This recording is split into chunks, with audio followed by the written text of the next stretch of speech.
this video we're going to talk about how to practice chord motions all in root positions. So there's various ways you can do it. You can be really systematic or you can be really free about it. And the first way that's coming to my mind, I think, at this moment is to just set a timer for maybe 5 minutes and pick a key and just play root position triads in that key. And so you might say, okay, I'm going to choose C major, and I'm going to just do the major chords of C major and practice flowing between them in various ways and in various positions for 5 minutes, you know.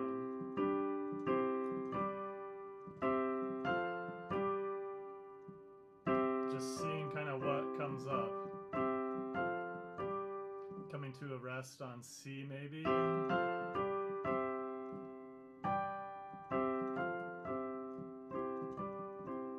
You know, how many ways can you come to a cadence on C with just those 3 triads?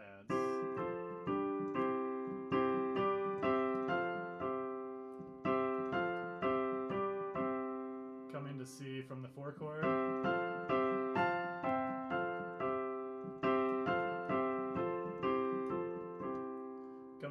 Going to C from the 5 chord, so C and G.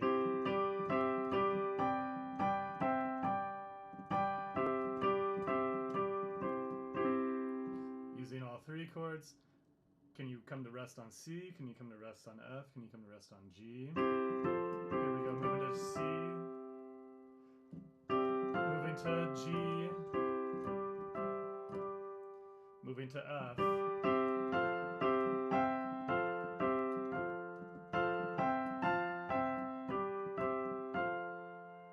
You know, there's a way to arrive and kind of create a cadence to these areas, and you can try different rhythms with just these chords, you know.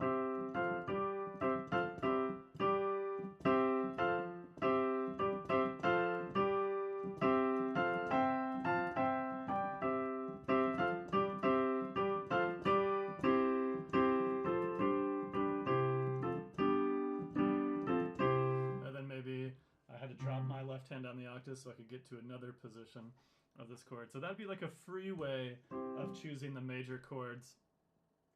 Kind of free, kind of restricted, because I was only doing major chords in C major. But you could free it up even more and say use all the chords of C major.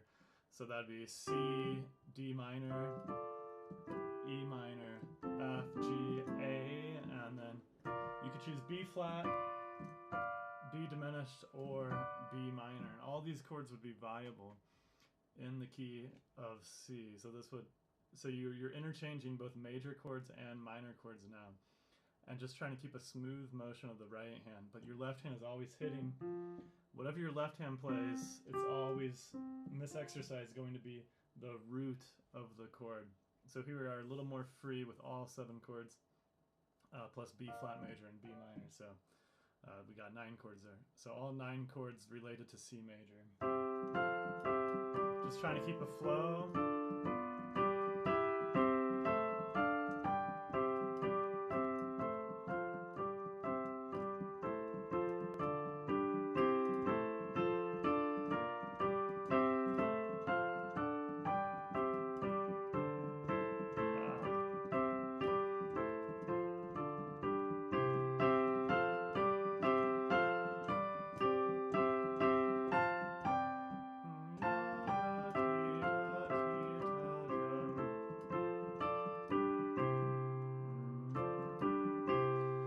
Myself wanting to go to other inversions and things just by nature and whatnot, but for this exercise it's best to really restrict yourself and see if you can get into a type of flow state.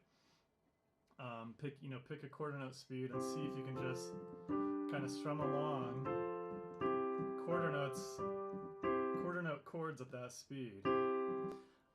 So you can be free, you can set a timer and just not so much worry about, you know, any incorrect things, but trying to get into a flow of moving between these chords. And also musical too, you know. I think that's where these cadences, where these moments of rest come in, you know. Where do you hear relaxation, you know, and all that.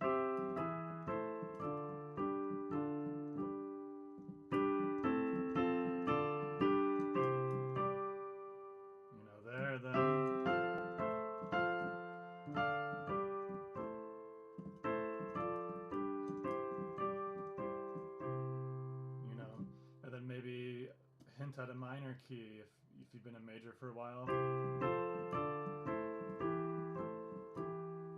So now I'm going to emphasize the 3 minor chords of C major.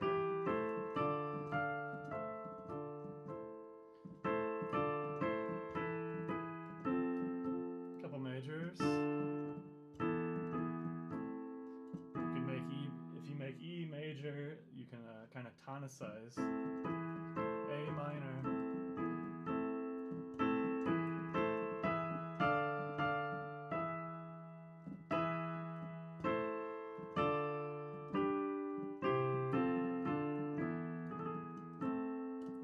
Eventually you get freer with the melody, and it's just somewhere your ear has to go. But restricting yourself to these triads, again, the left hand playing roots every time, and getting into this state of flow, this state of speaking with triads is the ultimate goal.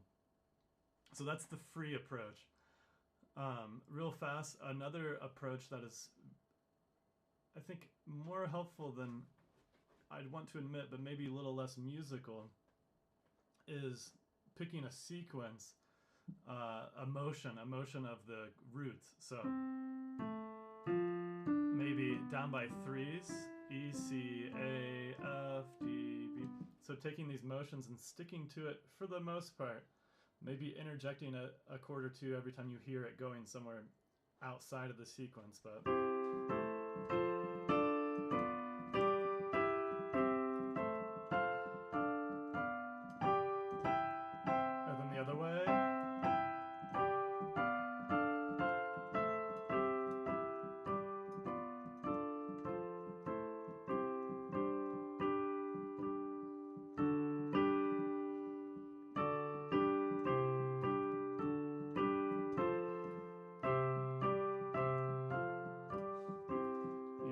Okay, so you've practiced movements by thirds, down and up, and then maybe it's time to practice some movements by fourths. A to D, G to C, other way, C to G, D to A, so.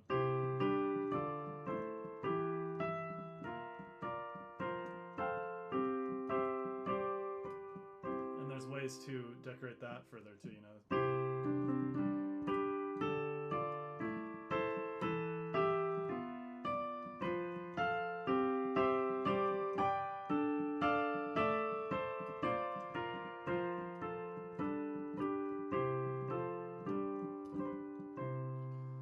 But basically sticking to a pattern, or maybe the pattern is down 4, up 2, down 4. But just exploring these various options.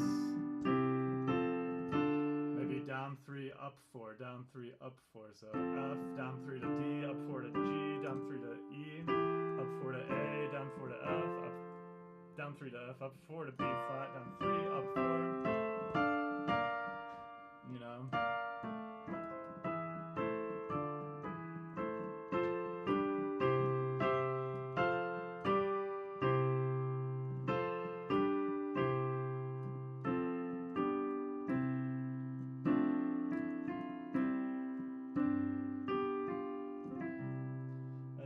Just arriving at this state of flow and state of kind of continuous music speaking rather than thinking and worrying about what's right and what's wrong and all that.